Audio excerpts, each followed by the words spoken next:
Well, there's no question that one of the best tactics that you can use to your advantage to consistently take trophy whitetails is to pattern those bucks. In this week's episode, Extreme Patterning, that's exactly what Don Higgins, Kevin Boyer, and myself do with these 3 giant whitetails, 2 from Illinois and 1 from Iowa, coming up this week on Buckman.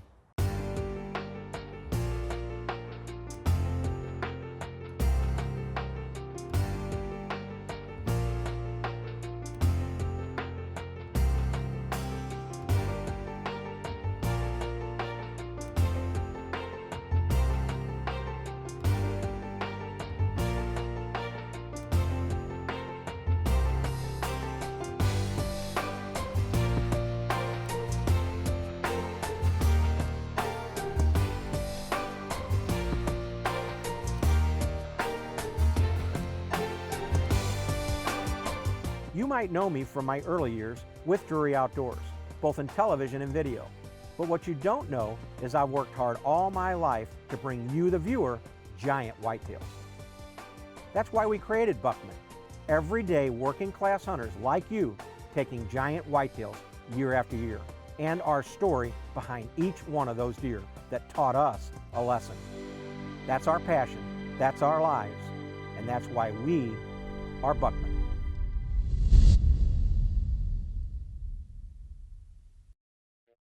This buck first caught my eye as a 3-year-old on my property. Had a nice frame, and I knew that he was going to be a good one.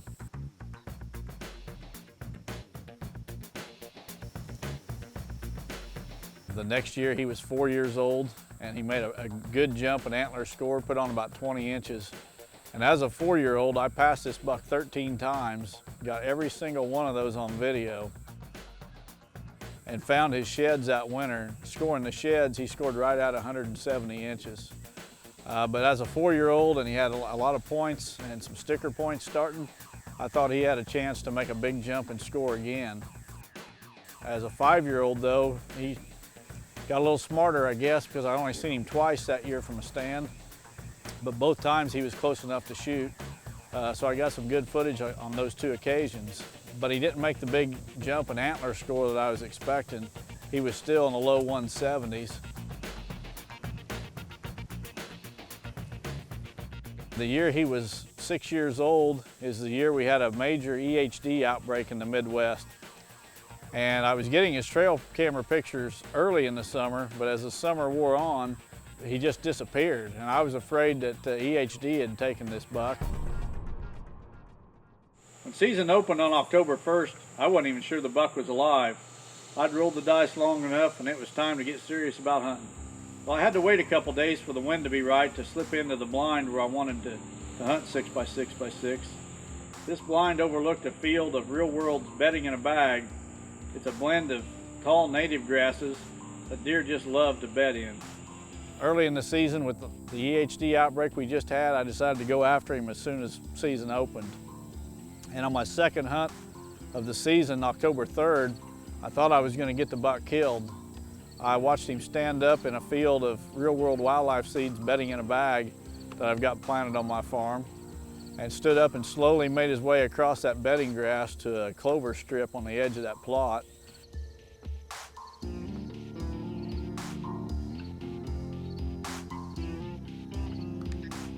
He fed in that clover with another buck, a young buck, for a little while, and he could either go one or 2 directions. He could work towards me in that clover patch or straight away from me.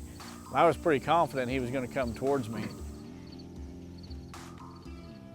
Lo and behold, another buck appears to my right that I didn't see coming because all my attention was focused on 6x6x6. But the other buck walked up within 10 yards of my blind, looks up, sees me messing with the camera, and blows out of there and takes big 6x6x6 with him.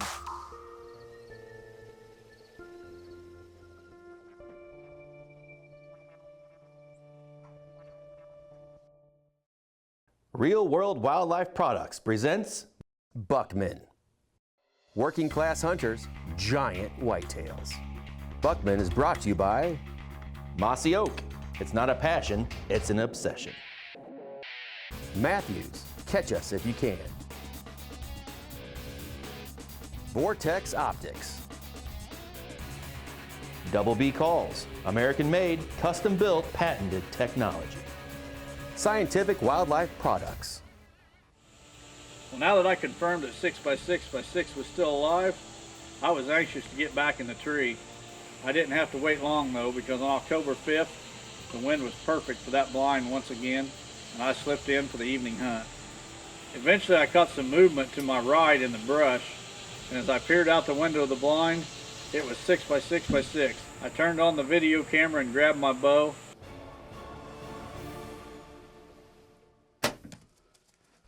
I'd like to say that I made a good solid hit and he fell within sight, but I was sickened as I hit the buck just a little far back. He ran into the bedding grass and just stood there looking back. I filmed the buck until dark and then quietly slipped away and rounded up some friends to come back and help me the next morning. I watched him go out into a tall grass CRP field, and he just stood there and until it was dark. So I just slipped away, and we're coming back this morning to see if we can find him. So let's go have a look.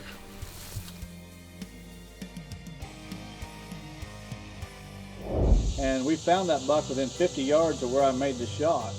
And as I walked up on that buck, I'll tell you, it was really a bittersweet moment, because I was happy to have found him after making that shot and putting all those years and effort into it. But at the same time, it was kind of sad because the hunt was over. Now I was going to have to start, with another young buck and spend years gathering footage and trail cameras and getting to know him the way I'd known this one. I also want to say that, I passed that buck several times. I told earlier that I'd passed him 13 times when he was a 4-year-old, and he was a 170-inch buck, at that point. And I don't want anybody to get the idea that I routinely do that. I got to know this buck better than any buck I've ever hunted. And, as a trophy hunter, that is the ultimate. To take a young buck, watch him grow up for several years, watch him turn into or reach his full potential, and then go after him and succeed when you do. So no matter where you're at as a trophy hunter, just take it one step at a time, and eventually you never know what level you might reach.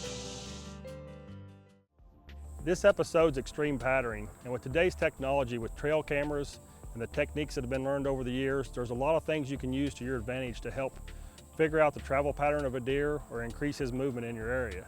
I set a couple trail cameras up in there and get the idea of the travel pattern that the deer were running earlier. And then I strategically went in there and located a small food plot in the area where the deer funnel by to give them another reason to come by there and feed in there before they go out to the big crop fields. Another thing I did in my patterning here was I set the trail cameras up on the sides, and I put my mock scrapes in positions to increase my buck traffic coming through there. Then I would just periodically check my cameras and notice when the buck I was wanting to harvest was coming through that area.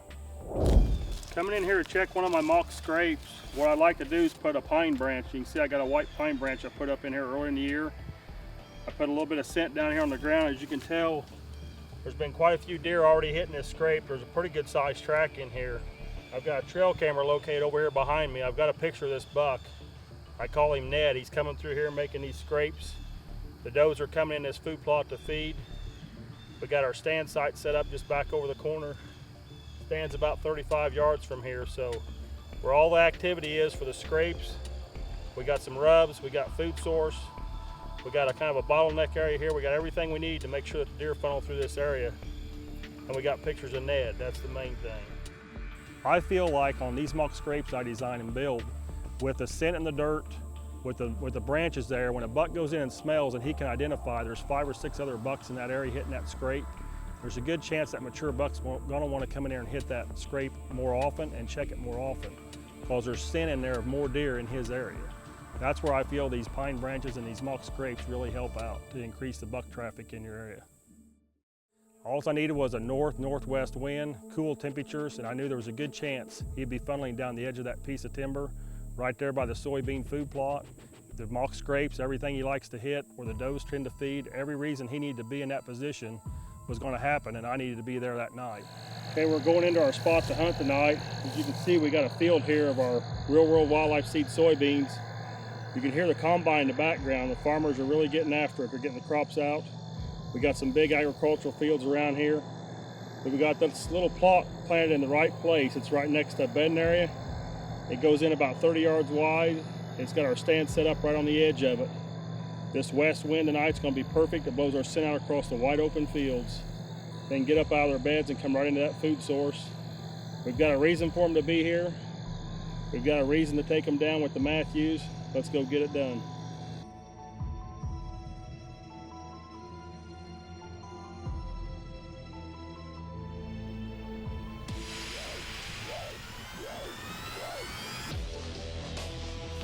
We weren't in there very long. This young buck comes out in the beans. He's feeding the beans, keeps looking back. I'm figuring there's more activity coming, but it's a small patch, so the chances of Ned being there is probably a 50-50.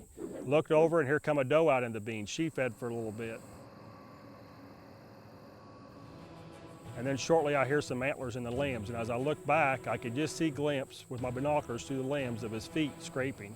But as he tipped his head down, I could see that little curled tine on the inside of his beam on his right side, and I knew it was Ned. He actually hit both my mock scrapes, went out and checked the doe and the beans, and goes back and lays down by the mock scrape 5 feet from it. The whole time he's doing this, he's less than 35 yards from us. Looked up to the cameraman and I told him, I said, I'm gonna try a grunt, snort, wheeze with my mouth and try to get him up on his feet.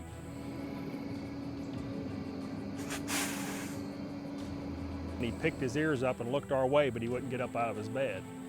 So I reached around in my backpack and grabbed my rattle antlers and just rattled them together a little bit.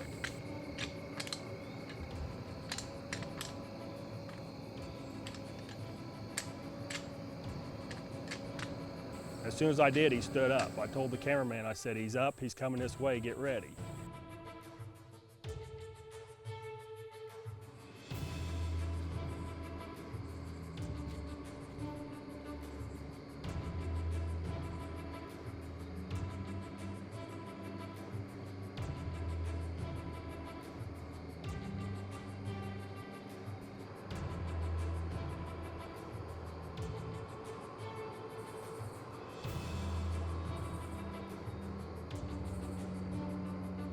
He actually hits both them mock scrapes again, comes around and hits another rubbing branch, and he's probably 15 to 18 yards from us, right on the edge of the thick cover.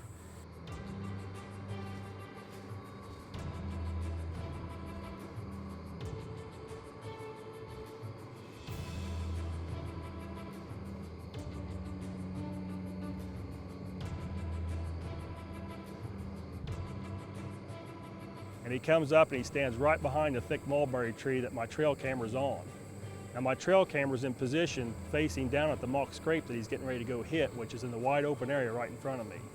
So I'm at full draw, ready for him to step out behind the mulberry tree, and he walks across in front of me. It's a mere 18 yards. He stops, puts his head up into the branches there on the mock scrape, starts to rub in the branches, and that's when I was at full draw.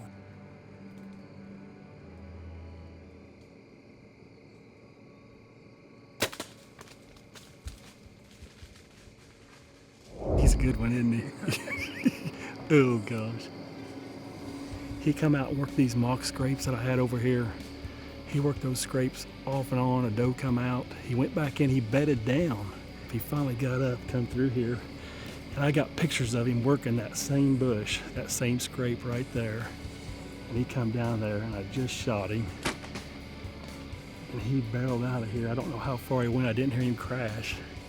But I know the shot when he jumped and kicked those rear legs, that's usually a good shot that you're in the boiler room, but I may be tagged out already. I'll be the cameraman the rest of the year.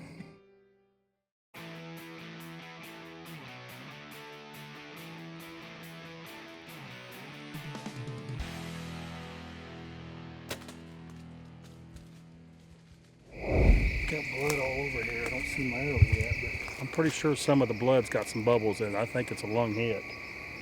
I still think we're going to be safe. We're going to get everything, go to the truck, get some good lights, come back in. By then it'll be an hour. We'll go a little ways farther on this trail and see what we see. But real thick cover right here, real thick cover across the creek right here. But if I hit him where I think I hit him at, he shouldn't go 50, 60 yards. He may just be piled up in that stuff right over there, but let's back out and get all our stuff and get to the truck, and then we'll come back in. Fire up the covert again. Yeah, I think we got a big buck down. Yeehaw!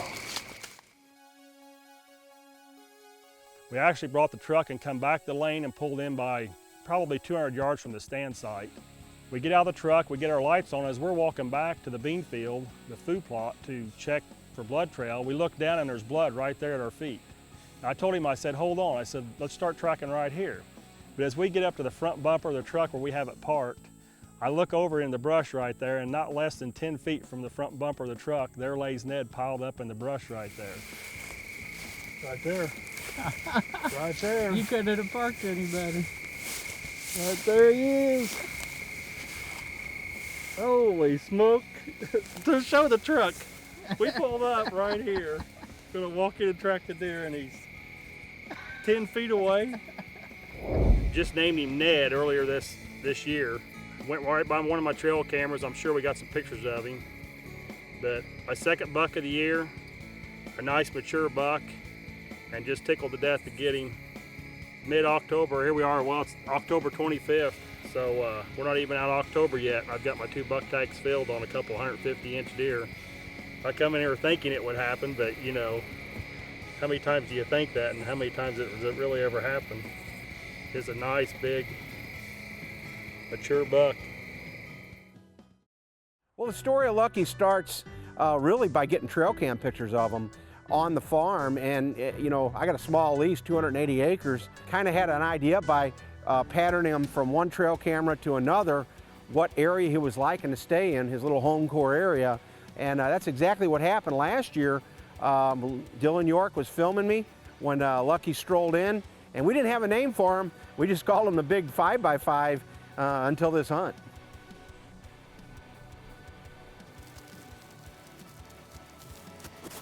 He's a shooter.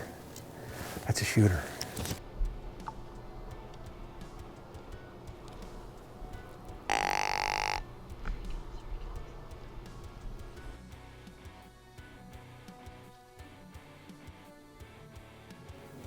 Here he comes. Here he comes. He's coming up the hill. He's coming to us. He's coming to us. He gets up here, I'm gonna take him.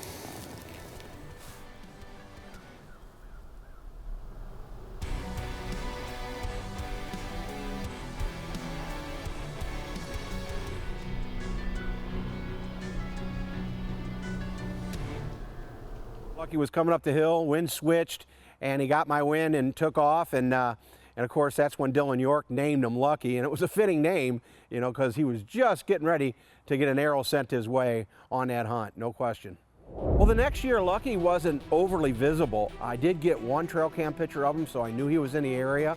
He was getting older, smarter, wiser. You know, all I could do is wait for the right time of the year, hunt the right stands on the right wind, right near where I knew Lucky was staying, and hope for the best.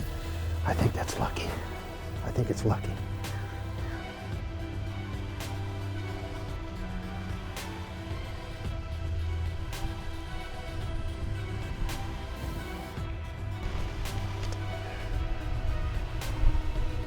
Hold on. I have no shot. I don't have no shot. He's looking right at us. I don't have a shot.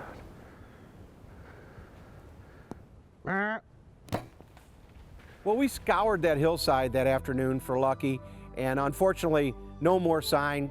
And I think I got that meat above the vitals, even above the spine for that matter. So there's a good chance that that deer is going to live, which is what I hope, because he's a giant. And you just got to move on and again hope that that deer will survive.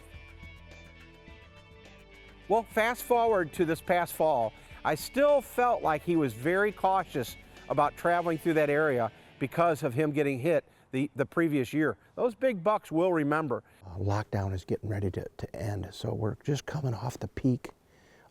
Could be the all-time best time to kill your upper end bucks. Some of my biggest bow kills have been during this time frame between now and Thanksgiving. That's a good buck. That's a shooter. He's working his way around. Oh, that's Lucky. That's Lucky.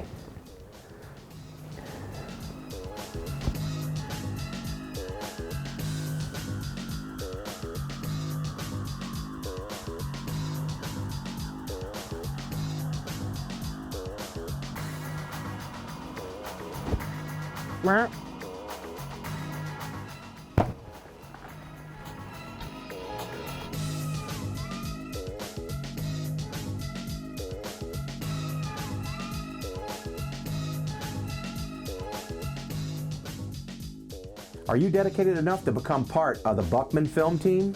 If you're interested, log on to www.buckmantv.com to find out more information.